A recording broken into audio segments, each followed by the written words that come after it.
It's time to leave Hanoi and travel further north.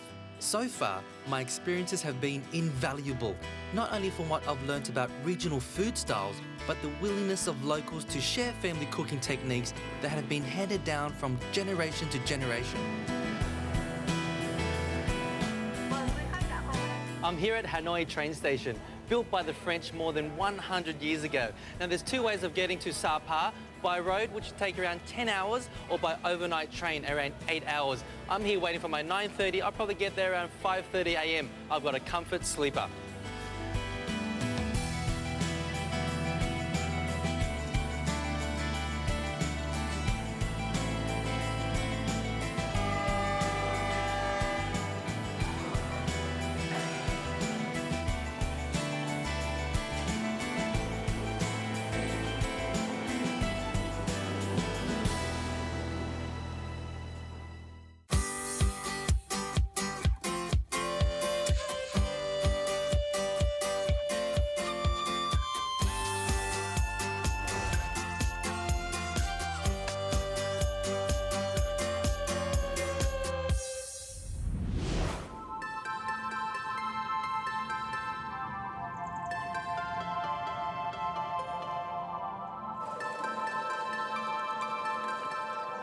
Already, I had a surreal feeling about what was next. The train stops in a town called Lao Cai, a stark contrast from the Hanoi buzz. From here, we start our road trip to Sapa, way up in the hills. The journey takes about 2 hours, depending on the road conditions. Sadly, this snake was run over by a motorbike. Now back home, it would have probably gone to an animal shelter. Over here, it's dinner. Beautiful rice terraces greet you as you get closer to Sapa, and the magical mist follows you wherever you go. It is an incredible, picturesque village that lies on the Huangling Song mountain range, also named by the French as the Tonkinese Alps. Being almost 1,500 metres above sea level, you literally have your head in the clouds.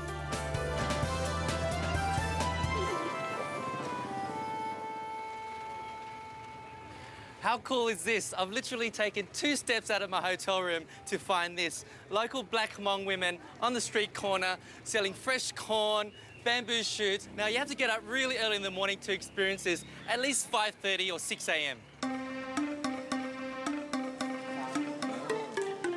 Sapa and the surrounding areas are home to many ethnic minority groups, such as the Hmong people, an ancient tribal group whose origins are from South China and Southeast Asia.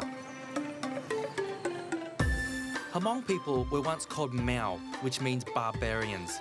The name evolved into Hmong, which translates to a free people. Many older women make ethnic-style clothes, blankets, and woven crafts.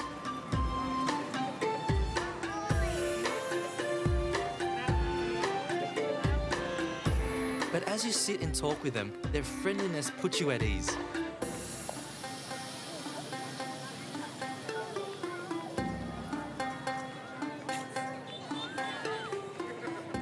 I'm right in the middle of the main street in Sapa. There's so much happening around me. There's ladies selling fresh fruit and vegetables, deep frying little donuts, fried banana, and ladies sitting down char grilling this sweet potato. Now I've kind of hijacked a little griller here to cook my own dish. Now I'm going to be cooking char grilled Sapa black chicken. Now you might be wondering, what is black chicken? It's very similar to the silky black chicken. They're a little bit smaller, dark feathers, dark meat and dark bones. In Vietnamese it's called gà đen. Now Vietnamese people love this black chicken. Why? Because it has more texture to it. In the Western world we love tender chicken. Here in Vietnam they love it with a bit of crunch and a bit of texture to it. Very medicinal as well, more pungent and a bit gamey actually. So anything gamey you have to marry with galangal just to balance that flavour out and take away all of the pungent flavours.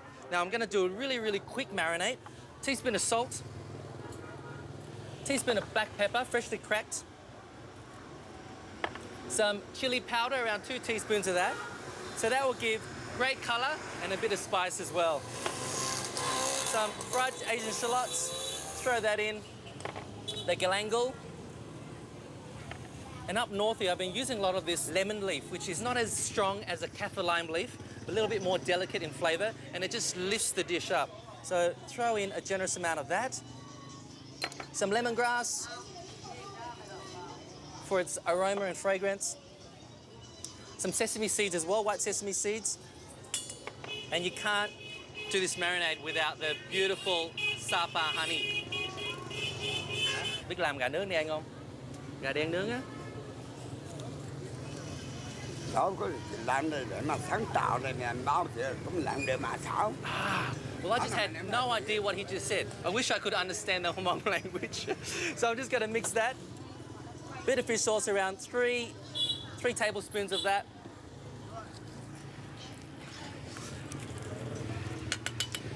So get your black chicken. I mean, look at the colour of that. It's just so dark. A little bit scary, isn't it? Throw that in there. Now, our lovely Hmong gentleman's gone now, but I'll bet you he'll be back when I throw this on the grill and he'll smell the aroma and fragrance of this black chicken.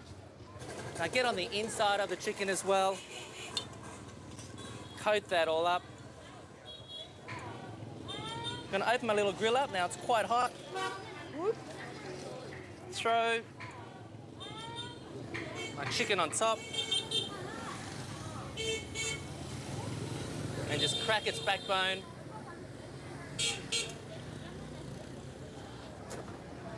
Nice and flat. Close her up. I'm going to leave that on there for around half an hour. Turn up the heat a little bit. While I wait for that, I'm just going to go get some bread.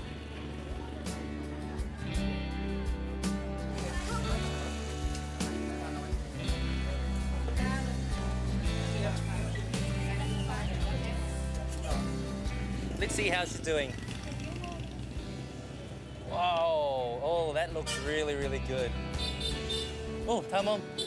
Come on. Now that's looking just perfect now. Check the other side. Oh, look at that. That's delicious. Close her up. Oh, it's hot. Put her on my board. Now always use a heavy cleaver when chopping.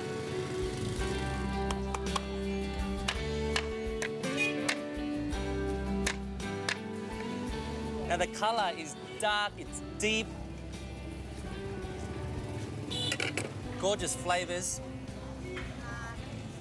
Now there is my Sapa black chicken char grilled in galangal. Gà đen nướng, Sapa.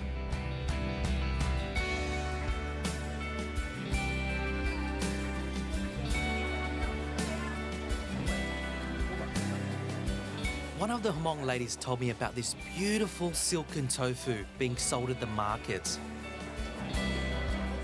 I just had to buy some for a crisp tofu dish I'll prepare later on.